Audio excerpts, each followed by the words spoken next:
Hamas has officially responded to the newly brokered Gaza ceasefire deal, calling it nothing less than a major victory for the Palestinian resistance. The group, which had remained largely silent in the days following the announcement, broke its silence by hailing the agreement as a path toward ending what it calls the decades-long Israeli occupation. In a surprising move, Hamas publicly thanked U.S. President Donald Trump for his role in brokering what they described as a historic and balanced deal, but their tone was far from submissive. The group made it clear that this moment, while a step toward peace, is also a test for Israel, a test for Washington, and a test for whether this fragile calm can transform into something lasting. The statement carried both defiance and diplomacy.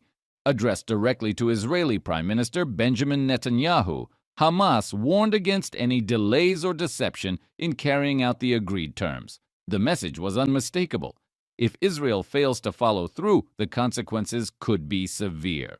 The ceasefire agreement, which includes the exchange of prisoners and hostages, as well as a timeline for aid delivery and phased Israeli withdrawals from certain areas, has been portrayed by Hamas as a testament to the courage and resilience of Palestinians in Gaza and the West Bank. The group emphasized that the sacrifices of thousands of Palestinians have not been in vain and vowed that they would continue to defend their rights and their land, even as the negotiations shift into the next phase.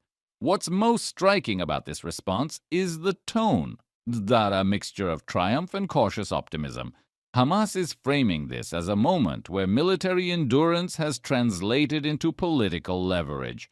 The group's media arm released statements praising the steadfastness of the Palestinian people, saying that years of suffering, blockade, and bombardment have culminated in a deal that forces Israel to the negotiating table under new conditions. But underneath the rhetoric lies a clear warning. Full implementation of the agreement is essential, and any backtracking could reignite conflict. For President Trump, this marks one of the most high-stakes diplomatic tests of his foreign policy legacy. His administration's involvement in this deal has been met with both skepticism and praise. Some call it a diplomatic masterstroke, others see it as a risky gamble that could collapse if either side feels betrayed.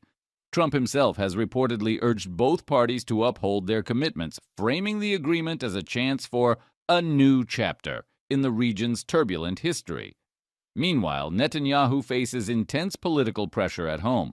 Many in Israel's government are wary of the deal's concessions, particularly the prisoner releases and withdrawal commitments. Yet Netanyahu is under equal pressure from Washington to ensure that Israel honors every term. Hamas's statement deliberately zeroed in on this tension, essentially daring Israel to prove its word can be trusted.